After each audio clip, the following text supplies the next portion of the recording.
नैब तरमीम के मामले को लेकर जो बेंच तश्कील दिया गया उसको भी तनकीद का निशाना बनाया जा रहा है और कहा जा रहा है कि लेगेसी जस्टिस उमर अता बंदयाल साहब की ही फॉलो की जा रही है, लेकिन इन अदर वे।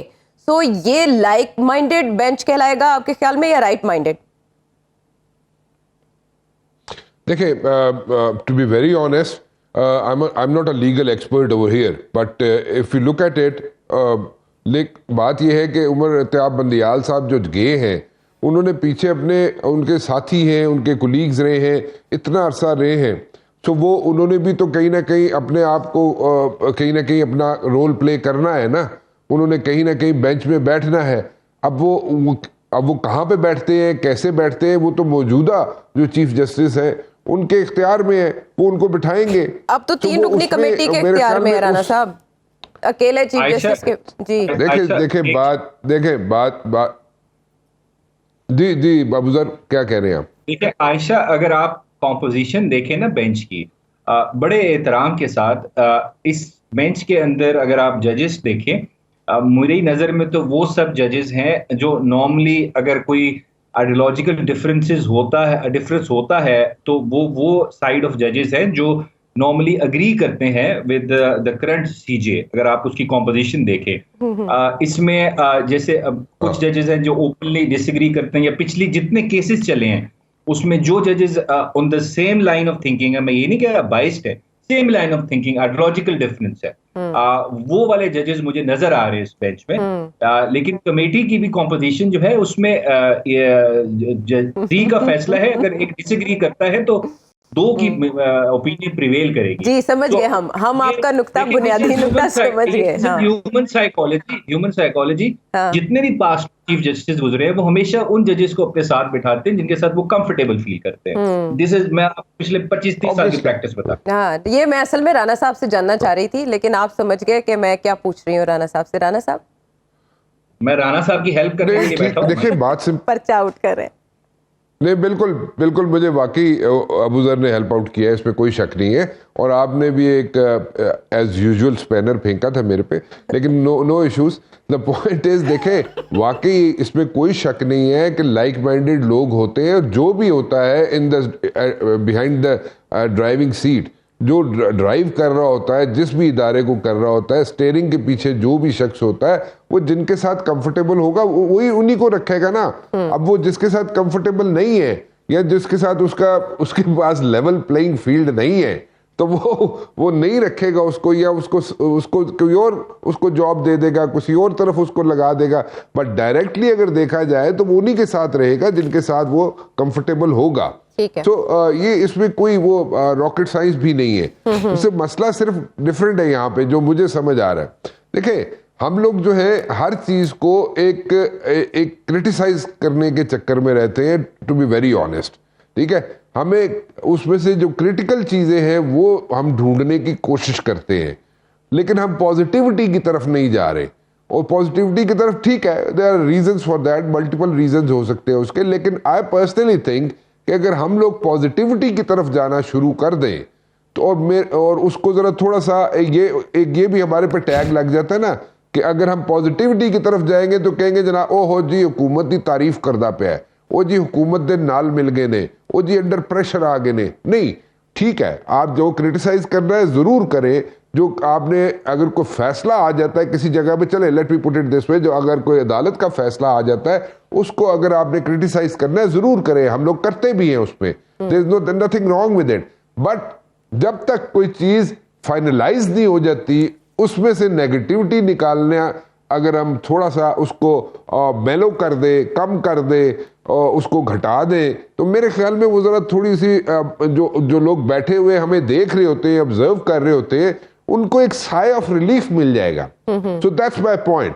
ठीक है, मैं ये नहीं कह रहा कि हम क्रिटिसाइज ना करें, हम क्रिटिसाइज जरूर करें, लेकिन उन चीजों को करें जिस पे हम पक्के पैरों पे क्रिटिसाइज करने के बाद हम उसकी इस्लाह कर सके, को उसका एटलीस्ट हम कोई मशवरा दे सके। Just for the hack of it हम अगर क्रिटिसाइज करते रहेंगे तो वो फिर जो आगे लोग जो बैठे हुए हैं ना ऑलरेडी, वो बददिल हुए हुए लोग जो है बड़े डिसहार्ट हुए हुए फॉर वन रीजन और दी अदर। सो एक पॉजिटिविटी निकालने की भी अगर हम कोशिश करें, हर चीज में से, किसी ना किसी चीज में से, आई एम 200% श्योर कि किसी न हर चीज में से कोई ना कोई पॉजिटिव एंगल भी निकलता है। ठीक है, negativities yes we should go for it, but positive angle भी निकलता है।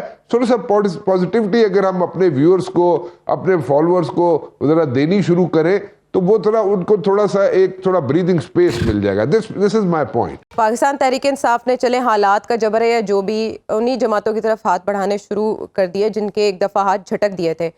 अगर इनमें से किसी के साथ मेल मुलाकात में कोई नतीजा निकलता भी है किसी इत्तेहाद का, एडजस्टमेंट का, जो भी, तो फिर वो करप्शन की बयानिया का क्या होगा? देखें, एक चीज़ ज़रा जहन में रखें, एक तो ये अली मोहम्मद हो, असद कैसर हो, बैरिस्टर सैफ हो, बेसिकली ये लोग गए थे फातह ख्वानी के लिए मौलाना साहब के पास। अच्छा, अब उस पर असद कैसर साहब ने नाराज़गी का इजहार भी किया, अपनी रिजर्वेशन भी शो की कि हम लोग फातह ख्वानी के लिए आए थे तो हमारी जो तस्वीर हैं वो रिलीज़ क्यों की गई, number one. On the other hand अगर हम देखें तो मोहम्मद अली दुरानी साहब मेरे शो में मौजूद थे अभी last week, and he said, ये ऑन रिकॉर्ड उन्होंने बात की है कि हम लोग जो वहाँ पे लोग गए थे वो पीटीआई चेयरमैन की नॉड के साथ गए थे, उनकी मर्जी से गए थे। अब ये मोहम्मद अली दुरानी साहब ऑन रिकॉर्ड कह रहे हैं, ठीक है। So there are two different things we are talking over here. Nayyar साहब आपसे इत्तेफाक कर रहे हैं। इंटरव्यूड हिम, मैंने सुना है वो इंटरव्यू आपका। नहीं, वैसे भी नैयर साहब ऑफ द रिकॉर्ड भी इत्तेफाक कर रहे हैं। नहीं राणा साहब आपकी खबर ठीक है। वो उन जी जी, मेरी खबर 28 जनवरी वाली भी ठीक थी, वो मैंने 3-4 हफ्ते पहले आपके शो में कही थी। और नाजरीन करेक्ट करें तो प्लीज, राणा साहब ने सबसे पहले ये खबर दी थी कि जनवरी में 28 जनवरी को इंतखाबात होने जा रहे हैं, और शेड्यूल का भी राणा साहब ने सबसे पहले बताया था। जी राणा साहब।